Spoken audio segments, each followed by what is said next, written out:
bigcal and welcome to my world. So in the past I bought some retro gaming subscription boxes. Yeah, you can probably find them in a link below to the unboxing playlist I've got with a ton of them as well as other things, but yeah.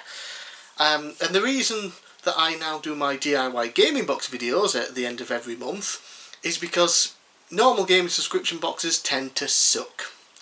I've had plenty of different ones in the past, and yeah, one of them here is one I have had before from theretro.co.uk. Unfortunately, never was that impressed with it.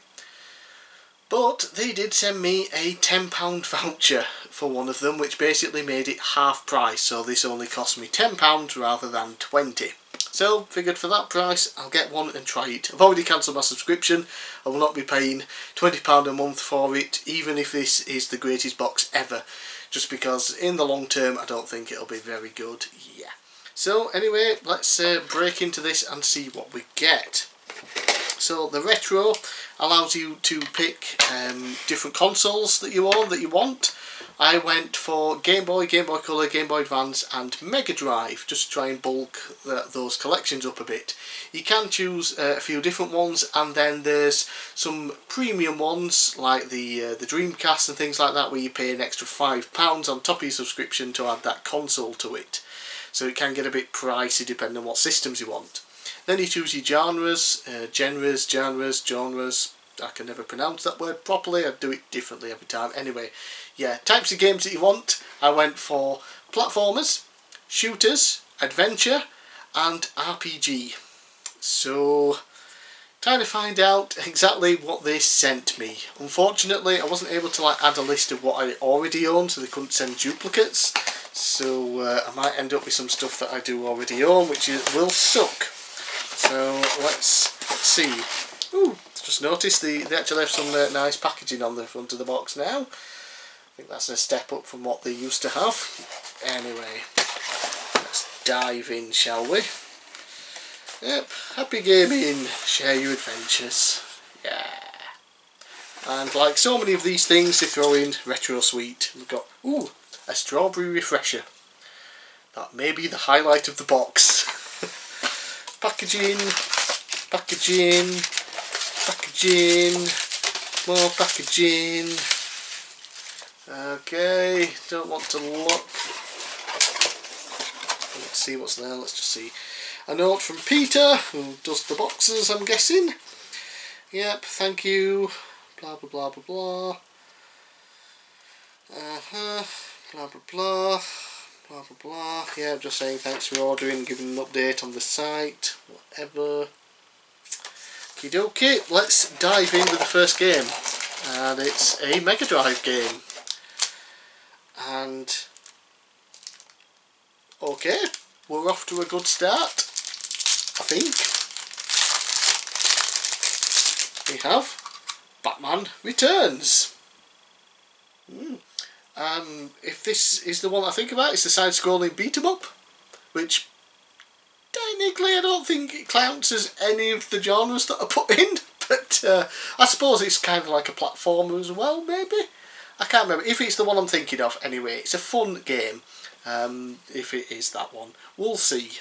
I'm just going to clear the crap off of here and just keep the stuff. So we've got that there. Next, oh, we got another one. Okay, I'm not familiar with this one, but it looks like it's a shooter, a shoot 'em up, a shmup. And it is Gunship. I'm going to assume you're in a helicopter flying around shooting things, based on the cover. Oof, we shall see. Right, what else do we have in here?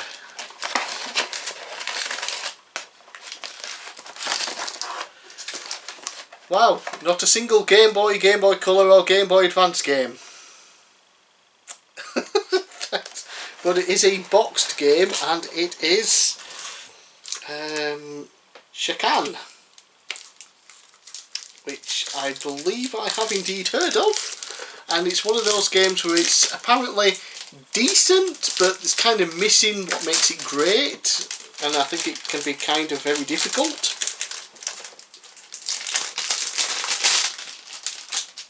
but it is a game I've been interested in at least trying. It is boxed, but the condition is abysmal. Yeah, lovely. Case is damaged as well. No instruction manual, but the cartridge seems pretty fine. Yeah. So I got 3 games, all for the same system. So that's not as interesting. I was hoping for something Game Boy related. You know, I did give them 3 different Game Boy systems to choose from, and I got none. Yeah, so we've got a badly conditioned boxed game that isn't complete, but we'll see how it plays. We've got Batman Returns, which I'm hoping is the game I'm thinking it is, which will be fun, and we have Gunship. I'm guessing it's a shooter. We'll have to find out. So normally with these videos I'd show off what I got, give my basic thoughts, and that would be it. But this time I'm going to go away, I'm going to play the games, record the footage, come back, talk about them, and I'm going to look up the prices of what these typically go for right now, and see if there would be good value if you bought this box at full price. So stay tuned for that. Okay, I've played all 3 games for a little while and checked up the average price, and okay, let's just start with the games. Batman Returns. Not the game I thought. Yeah. This is not the side-scrolling beat-em-up, this is the rather awful platformery style game. It's been featured on an Angry Video Game Nerd episode, so yeah, that's all you really need to say. It doesn't control very well. It looks... some of it looks good, but half the time you just don't know what's a platform and what isn't. Everything's too dark and blends together. So yeah, I got up to the first boss fight, I'm assuming, Catwoman, and she kicked my ass because I have no idea how to dodge her, because ducking, she like just rolls over the top of you, and apparently ducking does nothing even though she misses. And yeah, I just died and got fed up with that one. So the average price for this one, cartridge only, using price charting website, is £8.46. Okie dokie. Next up we have Gunship. Yes, it is a shooter game, but it seems to be in 2 parts. So the first part has you in a first person, almost flight simulator mode. Terrible in that, but once you get so far towards your target, it then turns into a side-scroller shooter, which is fantastic. That was fun. I enjoyed that part of the game. If all the game was that, this would be a really good game. Unfortunately, it's half good and half shite. Yeah, but I could probably play more if I could get through, you know, just suffer through the first part of the mission where you're just going forward and shooting things, whatever, and then get to the side-scrolling bits. Fine, but otherwise, might not bother. And this one on average £4.76. And then we get to Shakan, the Forever Man, apparently. So yeah, I remembered seeing it before, I think on a GameSack video. It's okay-ish, but the jumping is really floaty and weird. Sometimes you just can't seem to jump anywhere, and then other times you're flying halfway up the screen. Combat was okay. I was able to, you know, even partly underwater in the first level I was on, I was able to, you know, pretty much kill anything that got in my way easily enough.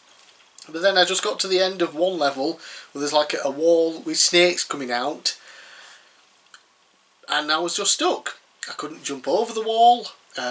Walking into the wall, the snakes would attack you, and slashing at the wall and the snakes seemed to do nothing.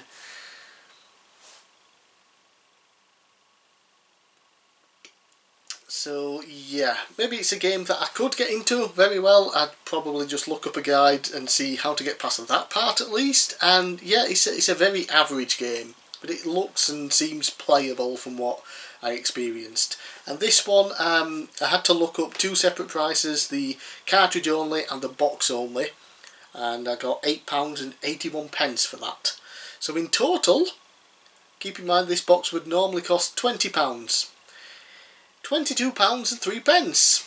So technically I got my money's worth. If I'd have paid full price, I got a hell of a lot more of my money's worth since I only paid half price. But, and this is the problem, while you technically get your money's worth with what things cost, you get garbage, mediocre, average, damaged games. Yeah, not my thing, unfortunately. Still not my thing, which is why I absolutely definitely made sure to cancel my subscription after getting the one box at £10. Yeah, can't really say I recommend it still. You know, I never can recommend these subscription box things for games. It's just not for me, and probably not for a lot of you out there. If you're just looking to build up your collection and don't really care what's in it, yeah, you could probably do this and get a bunch of games you wouldn't normally buy. Otherwise, just stick to buying your own games separately, individually. Yeah, and I'll just stick to my DIY gaming box video. That'll be here at the end of the month, of course. So, I'm bigcal. Thanks for watching. If you are interested in this gaming subscription box, they also do one for vinyl, comic books and cassette tapes. Go to theretro.co.uk and I'll see you again next time.